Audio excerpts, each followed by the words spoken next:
from the heart of Dubai, where tomorrow is being built today, to the world. Welcome to the CTO Show with Mehmet. Here, we redefine technology and reimagine possibilities.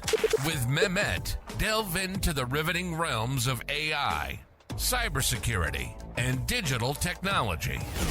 Experience the thrilling highs and lows of startups. Immerse yourself in the spirit of entrepreneurship and witness the future of business innovation being written in real time. Now, without further ado, let's tune in and explore the future. Hello and welcome back to an episode of the CTO Show with Mehmet. Today, I'm really pleased joining me, Lucas Lovell, VP of Product at Paddle. Like Lucas, as I was explaining to you before we did the actual recording, the way I love to do it is I keep it to my guests to introduce themselves. So tell us a little more about you, your journey, and what you're currently up to, and then we can start the conversation from there. So the floor is yours. Awesome. Thank you, Mehmet. And firstly, thank you very much for having me on the show. I'm really excited to be here and have a great conversation with you. So as you mentioned, I am currently VP of Product at Paddle. I've been at Paddle for about 4.5 years. And prior to Paddle, I was in SaaS. I actually had my own company. So I was a founder of a small SaaS company that I originally launched in Australia and then ultimately relocated to Paris in France, which was a pretty interesting journey. Before that, to work backwards, I studied law actually, and I didn't really fancy being a lawyer is the honest answer. And so I thought the best way to get into tech and into business was to start my own company, and did that with a couple of friends back a long time ago now, which was an awesome experience, had a lot of fun. We ended up raising a little bit of money. We relocated the company, as I mentioned, to Paris in France and grew the company over there for about 4 years. We were a tourism company. We were a SaaS platform, and our primary customer was sort of mid-sized tourism companies. So COVID bit us pretty hard. I won't go into the details of that story, but ultimately the outcome of that was that we decided to move on from that opportunity. And that was when I started at Paddle. So joined the Paddle team 4.5 years ago when the company was much smaller than what it is now. It's been an amazing journey. It was just off the back of Paddle's Series C funding round. And since then, we have done a Series D funding round. We acquired a company called Profitwell, which many of your listeners might be familiar with. And since grown the company to about 300 people, with hubs sort of across Europe and the US. I'm based in London and lead a wonderful product team and work very closely with everyone across product and engineering, but also across the whole business, and with our awesome customer base to make sure that we're building the right things to solve their problems. So it's been a great journey. Paddle is my first foray into fintech, actually. So it's my first time I've been on the payment side of the equation, but it's been great, and it's been a lot of fun. Fantastic. And thank you again, Lucas, for being here with me today. I always, maybe my audience would know, I'm a little bit biased towards product people. Because in my career, I interacted with a lot of them. And, what I love about what you do, Lucas, is, in general, as people of product, is, the empathy you have for everyone around you. So let's start with, where you are today and talk a little bit about Paddle. So you position Paddle as merchant of record. So for maybe someone who's new, maybe someone who's asking, what is that? Like, what is this exactly, the merchant of record model? Can you explain that to us? Great. Well, the starting point is that you're correct that the merchant of record is a model. It's the model that we operate under. And what it means is that Paddle as a payments platform is playing a different role than what the likes of a Stripe or other direct payments platforms like that are playing, insofar as we are technically operating as a reseller if you use Paddle. And that means that we are taking on full liability for the transaction, and means that all of the responsibility around tax compliance, fraud, etc., it all falls on us. So it's a great option for companies who are looking to scale and grow internationally, because they don't have to worry about taking on a lot of the operational burden associated with that, because we're effectively selling on their behalf as they go global. The most common value proposition that people point to with merchant of record is the tax value proposition. So by using Paddle, we will calculate the tax rate, charge your buyers the right amount of tax globally and take full responsibility for that, but then also file and remit the tax on your behalf, so that if you're entering into a new market, you don't have to worry about spinning up new entities, registering for tax with the right authorities, and having to go through the process of filing and remitting in many, many jurisdictions around the world. So the merchant of record model makes selling SaaS globally easy. That's the way we think about it. For software and digital product companies who want to go global from day one, which is pretty commonplace these days, the merchant of record model provides a really easy way to do that. And that's what Paddle does. Great. Now, someone might ask, Lucas, like, okay, the world is also going towards the alternative payments, right? Like cryptos and so on. So how the merchant of record model still can accommodate, or let's say, integrate with what you do? Yeah. So there's a few things to point out, right? I think that are important. So whilst Paddle is a merchant of record, it is still a core end-to-end billing and payments platform. So what we do, the technology enables you to power all of your billing and payments, and Paddle plays that role, right? So we support and we help our customers capture revenue all around the world from a functional perspective. We just do that under the merchant of record model, right? So when we talk about a Paddle checkout and the way that Paddle operates, the merchant of record model is sort of the wrapper around all of the capability that sits within the product. So we still do things like all of the billing models. So we do subscription billing, we do payments, we do checkout, we do all of those things that you typically expect in a payments infrastructure product. So when it comes to local payment methods, it's a really good question. Paddle offers a suite of payment methods out of the box. So Paddle, as it's an all-in-one offering, you integrate Paddle, and you get access to all of these payment methods that you can configure in the dashboard and turn on pretty simply. Now, currently we offer a number of them, and we plan on offering a lot more. But it's really important for companies who are scaling globally to think about the payment methods that they're presenting to buyers in regions and geographies around the world that they're perhaps not accustomed to, because local buying habits are very different, right, in the world. So where we sit, I'm in the UK, in the US, credit cards are pretty prevalent. Wallet payments such as Apple Pay and Google Pay are also very prevalent.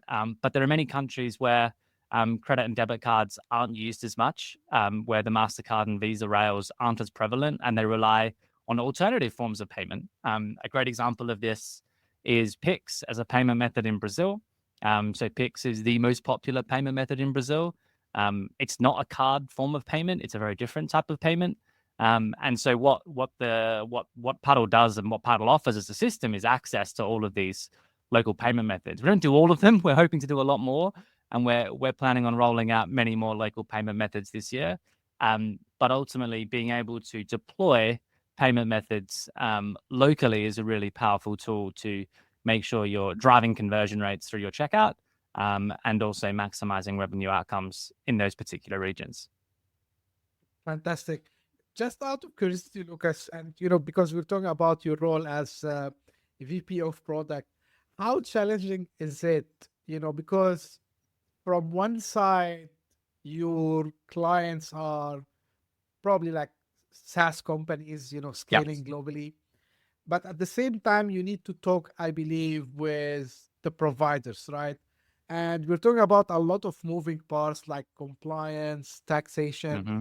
So from a product management perspective, I would say, or product planning perspective, how much is it different than traditional product in any other company? It's a great question. I think there are a number of ways to think about this. The first thing to say is that as a product team at Paddle, we have quite a few types of customers. So as you pointed out, one of our primary customers is software companies that choose to use Paddle to power their payments globally.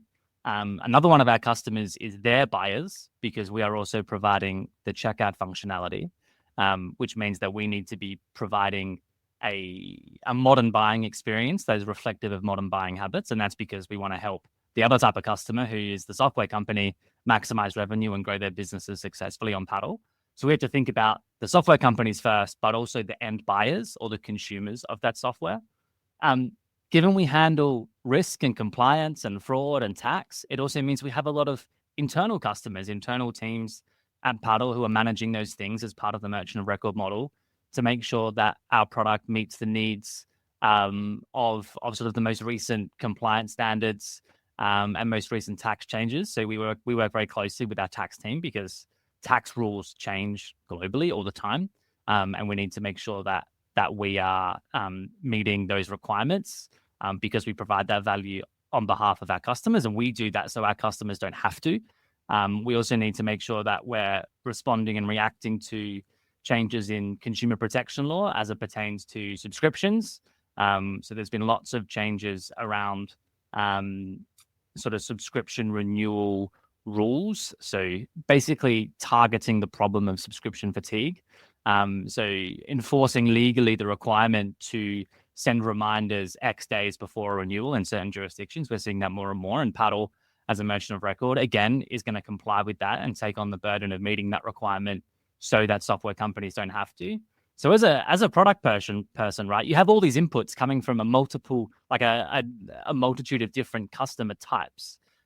We have software companies who want us to expand our billing model supportability or expand our local payment method offering. We have to think about buyers and how they interact with the checkout and make sure that our checkout is performant and meets the need of buyer expectations.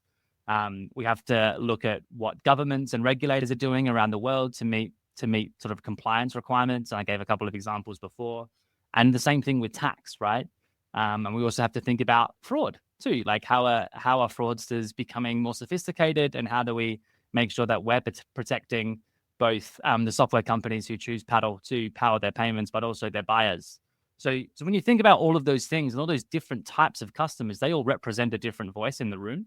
And they all input into how we think about advancing and moving our product forward. And one of the more difficult things for us as product people is, how do you balance all of those needs, right? How do you balance the needs and asks of the software companies who are paying us to use the product?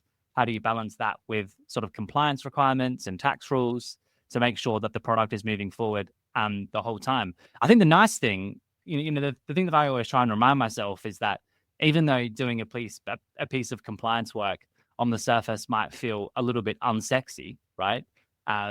It's still the primary reason. The fact that we do that is the primary reason why customers choose to use Paddle, right? Because we are handling all of that for them, and we're doing it so they don't have to. So I think ultimately, it's a big challenge to manage all of those different groups of stakeholders and different types of customers. But ultimately, it forces us to be really sharp around our prioritization and making sure we're prioritizing the right thing at the right time. Cool. Of course, it's not an easy job and not an easy, thing, to be in with, I would say, because I know for a fact, like, especially now, rules are changing very fast everywhere, regulations and so on. Now, coming back to, focusing on the SaaS, right, and SaaS businesses.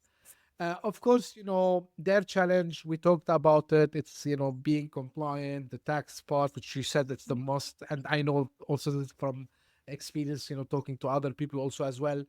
But when it comes also for kind of localization from the pricing perspective for different regions, like what you have seen there, Lucas, and are there like any, of course, I know like you would not advise them directly, but are there like anything that they should, do before decide on the local pricing? Let's say they are based in Europe, expanding in Latin America, or coming to the Middle East or Southeast Asia. Yeah. So, and how your solution also could help them in adopting these pricing strategies. It's a great question. And I think the thing I would say up front is that payments is a little bit of an invisible growth layer, because most people don't perceive their payments platform as a lever to help them grow their company, right?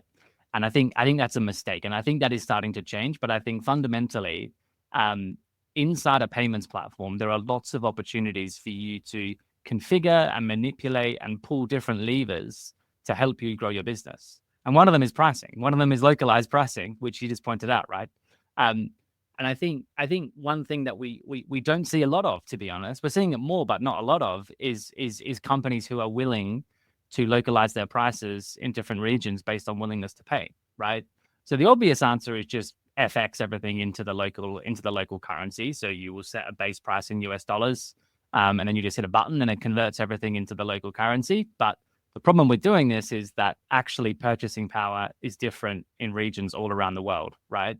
So what the more sophisticated companies are doing is identifying those variations in purchasing power and adjusting their pricing accordingly so that they can maximize revenue outcomes in all of those relevant countries, right? So the way I think about it is if you use US dollar, if you use US dollar as the baseline or the US as the baseline, if you are in Western Europe or the Nordics, you'll typically see that willingness to pay is a little bit higher. If you're in Eastern Europe, you'll see that willingness to pay is a little bit lower. If you're in South America, you see that willingness to pay is quite a bit lower. And all this data exists, right? All this data exists to help you think about price localization. And I think it's a really important exercise for companies to go through to make sure that their pricing in their most relevant regions and geographies is reflective of local purchasing power. We can provide all that data. We have that data on our site at Paddle. I would love to productize that at some point and put it into the product. But I think it's a great way for companies to maximize their revenue and monetize their customer base most effectively. Right. So it's kind, planning for first, if they go with a certain strategy, would it be like resonating with the audience over there? And, yeah. Probably also like seeing the appetite also for, of course, like this is maybe it's a mix of marketing plus, feasibility study, right? Yeah. Pricing is one component, right? There are many other components that need to come together for a successful localization strategy. So if you think about, there are a range of pillars of localization, right? So you have language localization, right, which is you need to localize your language of the product itself, right? In many cases, but also of all of the documentation around the product, of all of your support channels if you're going to go big in a certain market. You have currency localization as well, so making sure you're charging in local currency. You have localization of payment methods, which we alluded to before, right? Different payment methods that are relevant to different jurisdictions or different geographies. And then you have localization of pricing. So the way I think companies should think about it is the common approach is to do like a tiering system. So identify your tier 1 countries and fully localize in those regions, right? And it's a pretty like one of the most logical things that folks do is that they choose the English speaking countries. So folks in the UK will sort of address the US market because they perceive it to be a lower lift to fully localizing their offering in the US than say some European country that speaks a different language predominantly. Although people in the UK are lucky insofar as English is generally accepted as the business language, so that's an advantage. But I think the way or the pragmatic way to think about it is not to attempt and localize everywhere. So you have this concept of being a meter wide and at an inch deep, right? Where you just turn something on everywhere, but you don't actually put much effort into localization. It's probably a better strategy to be an inch wide but a meter deep and identify what are those core markets that you really want to go to market in and localizing deeply within those core markets and giving yourself some focus, right? And I've seen some great companies think about this in terms of tiers. So, a tier 1 country, if they're going to market in that country, they'll spin up a small sales team, have a dedicated support channel for that particular country, have everything localized into languages, set up an entity, right? Enable customers in those locations to sort of contract with a local entity, et cetera, et cetera. But then you have varying levels of depth, right, to which you can localize. But I think in your tier 1, tier 2 sort of portfolio of regions, you're better off sort of staying an inch wide and going deep on localization and sort of just hitting a button and turning it on everywhere around the world, because you're probably not going to see great outcomes from just doing that without going deep. Right. Now, another use case I know, Lucas, also at Paddle, you kind of tackle is the dilemma of the app stores. And Yeah. right. So tell me more about it. And I know like people, especially in the past 2 years, they were really bleeding, money because of uh, all these high commissions and, sometimes Hmm. like also the policies and so on, but maybe from the payment perspective. And everyone was talking about the unfairness over there. So what's the offering that Yeah. Paddle have? It's really interesting actually. It's a space that we've got into in the last 12 to 18 months, and it's been quite fascinating actually. It's been a big tailwind in our business. And what you're referring to is mobile app companies or mobile app developers who are choosing to use the web as an acquisition channel in order to improve unit economics fundamentally, right? So a typical web to app flow, which is what we call it, is where a mobile app company will launch an ad campaign on the web. So when user clicks on the ad, they'll go through some sort of onboarding flow to build intent to purchase. And then at the end of the onboarding flow on the web, they'll be presented with a paywall. And the paywall asks them to select a plan. They select a plan, they pay for it on the web. And then after they've successfully paid for it, the web will display a QR code that sort of links them off to go and download the app. So what you're effectively doing is acquiring the user on the web and having them transact on the web before they've even gone to the app store to actually use the app. But the primary interface for the user is still the actual app itself. So think of it as like an acquisition flow that occurs on the web that enables mobile app developers to transact and have those payments recurring on the web through a provider like Paddle or Stripe or others. This is good for two reasons. The first one is, as you mentioned, fee optimization. So the app stores charge a lot more than what web payments platforms charge. So Apple and Google will charge up around the 30% mark on a transaction fee for any payments going through the app store, whereas Paddle's list pricing is 5% and 50 cents. So quite a significant amount lower than what the fees are on the app stores. And the second reason why it's great is actually because of marketing attribution. So because of the way that the app stores are set up, it's much more difficult to track where a successful conversion came from. And so that makes marketing more expensive because you can't do as much targeting, which drives up CAC. And so on the web, they get lower fees and usually a lower cost of acquisition, which means that the unit economics works out pretty well. So that's the model, right? And it's not to suggest that the web becomes the only acquisition channel. It's just around, optimizing unit economics and improving their return on ad spend by using the web as another acquisition channel. And from Paddle's perspective, the reason why it's great for Paddle is because the app stores operate a merchant of record model. Paddle operates a merchant of record model on the web, which means that as these companies are transitioning to using the web, they don't take on any of that extra burden around tax and compliance by using a product like Paddle. Right, and I think it's a fair thing, SaaS companies they are doing, especially now with I was telling a friend the other day, at some stage, especially after the smartphone came out, so everyone was going to the mobile app, and I think it was during COVID or after COVID. I cannot like exactly tell which year. I started like as there was a go back to web app first and then Yeah. mobile second, which honestly it made sense because like everything is like mobile, responsive. So Yeah. the idea of unless it's a game or I don't know like something Yeah. very sophisticated that needs the hardware of the phone. So I think it's a fair way also, which giving freedom for developers or like even SaaS companies to go this way. Now, one thing also which you do, but first I'm gonna ask the question this way. So, of course, these SaaS companies, they want to acquire customers, they want to make business, they want to increase revenue, they want to expand scale using something like what you offer, Lucas. So, but hopefully, they're hoping to either have someone to buy them or go to an IPO, right? Yeah, yeah. So I know that you can offer something there, but first, like what they have to do to be ready for an acquisition or even maybe an exit through an IPO.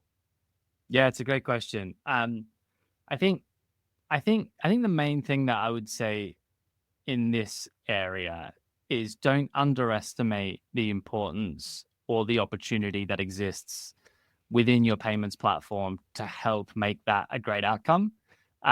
So I think there are two ways of thinking about it. I think the primary way of thinking about it again is back to this idea that payments is typically an invisible growth layer.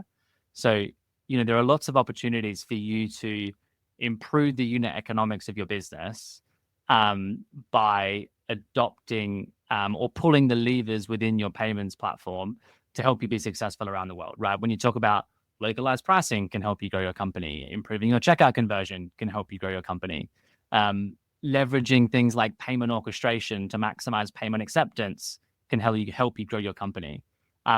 Doing experimentation on different pricing and packaging models can all help you grow your company, right? So I think if you actually look at the things you can do inside of a payments platform, there is quite a lot there for you to help you grow your business.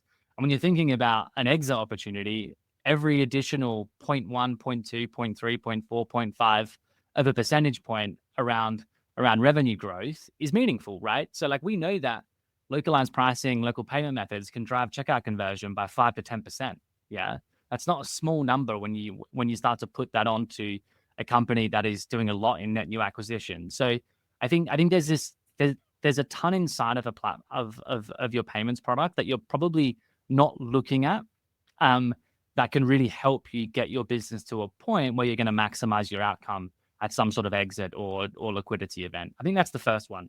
The second one I think is more specific to merchant of record, and that is around the idea of removing risk or taking risk out of your business. So typically, as companies start to grow and scale, and they start to grow really quickly, they get a little bit lackadaisical about taking on risk. And if you're not using a merchant of record, it means that if you're going and spinning yourself up or launching in new markets and you're not really thinking about tax compliance, that can show up eventually as a liability once some due diligence gets done at some sort of acquisition event or liquidity event. So I think it's also about like, okay, there are opportunities to increase revenue, but there are also opportunities to reduce risk or take risk out of your business to help you get through an exit event more successfully. And I think that's the second one that's really important for founders to think about. And the third one I think is about data, right? So if you think of a company like Paddle, and this is the same for most or all payments platforms, they are seeing your revenue before you are, right? So you know payments platforms are a very core piece of critical infrastructure. And the data that they're providing you is the data on which you are determining a lot of the information that forms the basis of what your company gets valued at in the event of an exit or a liquidity event. So I think in saying that, it's really important to have your data in a good place. And your payments platform is core to that, right? As the provider of your revenue data, having all of that data in a good place, having your house in order, making sure that data is connected to other systems in your stack is really important, and ultimately plays a critical role. So, you know, when we sort of speak to founders who are wanting to exit their companies, we try and say, okay, what are the three things that we can really do to help you?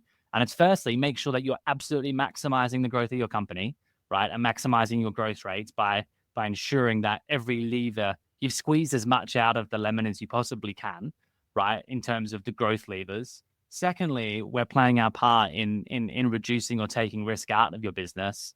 And thirdly, we're giving your data to you in a way that can help you, enter into a negotiation about valuation and provide the right foundations on which that conversation can happen. So yeah, I think there's a lot in there. We don't have a service per se, like a professional service that helps companies get acquired, but we work with lots of customers on all three of those fronts to help them maximize their valuations. Yeah, absolutely. And I said like acquisition or IPO, but maybe also if maybe Raising they capital. were, yeah, Yeah. exactly. So maybe if they are raising their first round, and founders, you should know this, that people will ask you for your data room. They would ask you for some Exactly. evidence that you have customers, that you have some revenue, Yeah. right? Yeah. Yeah, Yeah. especially I focus on first time founders because some of them they assume that like I can just tell this and put some logos in my pitch deck and I'm done. No, like you're gonna have a Yeah. very thorough, I would say, due diligence on you and on your company, and you need to be ready for these numbers. Now, Yeah. you mentioned data a lot, Lucas, and I know we cannot skip any discussion today without talking about the AI. I can Yeah. imagine where the AI and machine learning is playing a part, in what you do at Paddle. But like first, like I would be interested to know use cases, that you Mm. have used it on the platform. And the second thing, maybe how do you envision AI like shaping or reshaping, I Mm. would say, payment infrastructure for SaaS companies maybe in the future? Yeah, great question. I think firstly, I use AI myself a lot. I use Oh, ChatGPT and products like that every day. So becoming ever more reliant on these sorts of products. It's a great question. Like we're actively thinking about how we can incorporate more AI into the product. I think the thing that I always sort of talk about and remind folks of is that AI is a technology. It's not a product in and of itself, right? We need to start with customer problems and we need to start with how do we solve customer problems? And if AI is the best tool or technology to deploy in order to do that, then that's a great use of AI. But we're not the sort of company that is sort of rushing to integrate AI into the product just for the sake of it, because we don't believe that AI itself is the product, right? So for us, it's very much how can we leverage AI to help solve customer problems and help make the lives of our customers better. So that's the starting point. Having said that, like there are many use cases for AI inside a payments platform. Given that a lot of the data that we sit on is actually numbers, it's probably less relevant to the common use cases around LLMs. But there are other ways that we're doing machine learning around things like payment orchestration and helping sort of generate insights and recommendations for our customers that are going to be really interesting. And I think those sorts of things are going to become table stakes for a payments product. To be able to really make sure that you're getting the most out of it. So I think there are a few opportunities for us there that we're actively working on, and sort of integrating more of an AI layer into the product. But it is very much customer problem first, not technology first. So I think that's the starting point. Like we haven't built any specific things, or sorry, we haven't launched anything yet, but we are building some stuff in the background, which I'm really excited about. I think like in terms of how AI is going to affect subscriptions, it's really fascinating because I think we're already seeing a bit of an evolution in pricing and billing models. So lots of AI companies are deploying usage-based or consumption-based pricing models where you pay based on how much you consume. That's very much more common in the B2B world, right? I think we are going to see that start to become more common in B2C as well, which is interesting. But I think we'll continue to see the evolution of companies providing functionality around consumption, metering of usage, and how that interplays with the price and the cost of the product. That creates some challenges around like budget predictability because you don't know how much you're going to pay, which is a challenge and one of the drawbacks of usage-based billing. But at the same time, I think directly tying the payment or the price of the product to the value you're receiving from it is a good move, and I think we'll see more of that, to be honest.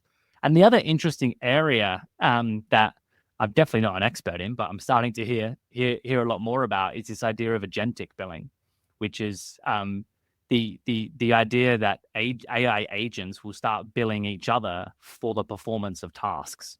And then there's a really interesting question around like, what does that mean for API design? Like, how do we design APIs that are going to be used and integrated with AI agents and sort of reacting to the performance of tasks? And I think there's a ton to unpack there, and I think we'll see that area really start to accelerate as well. Yeah, it's exciting times to see how this works in a world where it's happening already. Like agents, we start to see a lot. Of course, maybe they are still in infancy. We might call them this way, but very promising. We start to see like signs that even the major companies, they want to be in that area also as well, with everything around MCPs and all the stuff that's happening in there. So very, very interesting. Now, maybe not related directly to paddle, but Lucas, I'm sure like also you see kind of trends in SaaS, right? So what are like, you can say maybe like something which is popping up a lot recently when it comes to SaaS trends, like in this year, and maybe years to come. Yeah, I mean, I think the biggest trend in SaaS this year is the adoption of usage-based billing models. As more and more SaaS companies start to have or incorporate AI as like the foundation of their offering, I think we're going to see a lot more folks really invest in usage-based and consumption-based models. I think that's the biggest thing, to be honest. I don't think there's anything else that would particularly sort of trump that. I think we're seeing. I think the way it will play out is more that it will become more of a hybrid approach. I still think we'll see like sort of core subscription models. I think they'll continue to exist. I just think they'll be combined with different usage components. So maybe you'll pay one price for a core offering, and then you'll sort of pay usage prices for overages and that sort of stuff. So I think we'll see a real blend of different billing models coming together to sort of bring us into this hybrid world. I think that's the main thing. Cool. Any playbook, for scalability, you're seeing it working more than others, especially when it comes to go to market? I know like it's not a product question, but I'm sure, you're part of a great team, I would say, who would think, about the go to market and, what are the playbooks that might work. So what are you seeing in that space, Lucas? Yeah, it's a good question. What are we seeing in the go-to-market space? For SaaS, indeed. For SaaS, indeed. Yeah, it's a tough one. I think there are lots of things. I think a lot of it is sort of similar playbooks that we've had in the past. I think we'll continue to see more in partnerships. I think we're seeing deeper sort of integrations and collaborations between companies as well. We're really interested in the idea of sort of bundled offerings that actually combine products and services from different companies. And I think I'm seeing that more and more, sort of joint go-to-market collaboration between two products or two companies that have a lot of synergy between them to drive more customer value. We're actually getting great results from like in-person events as well. I know that's quite a standard answer, but like I think in-person community is going to become really important. And I think there's something else that sort of underpins that jumps into my mind, and it might not be totally relevant, but I think it is. And I think there's still a really big importance on service, right? On customer service. And I think companies that go to market with an approach that is fundamentally advisory, right, and helpful, I think is a really compelling offering in a very crowded and busy software market. And I think we're seeing companies be quite successful by deploying that in their messaging and how they think about taking their product to market. So there's a few tidbits for you. I don't know exactly what the biggest trend is or what the biggest thing is, but they're the things that jump to mind for me. Yeah, absolutely. Like community-led growth, like everyone is talking about it big time nowadays, because, and whether it's like events based or like in any other form, maybe community based as an online community, it's working a lot. Final question before I ask you, Lucas, where people can get in touch. And maybe I should have asked this before. from markets perspective, outside the big known ones, US, UK, rest of Europe, so Yep. which one do you see it like the most promising one? Some people say Yeah. it's Latam, some people they say it's Southeast Asia, some people they say it's the MENA market. Any Yeah. data points that you might be able to share with us? It's anecdote. It's not quantitative data points, but I think India is really exciting. We were just at an event last week. I wasn't there, but Paddle was there. Our CMO was there at an event called SaaS Boomi in Chennai in India. And apparently it was amazing. Like the energy and enthusiasm from sort of the Indian ecosystem of founders is just quite incredible. And we're really excited about India. We were also in Singapore last week as well, doing some work there. Again, I wasn't there, but Paddle was there. And we saw some really exciting stuff in Singapore too. So I think there's a lot to be said for sort of APAC and that part of the world.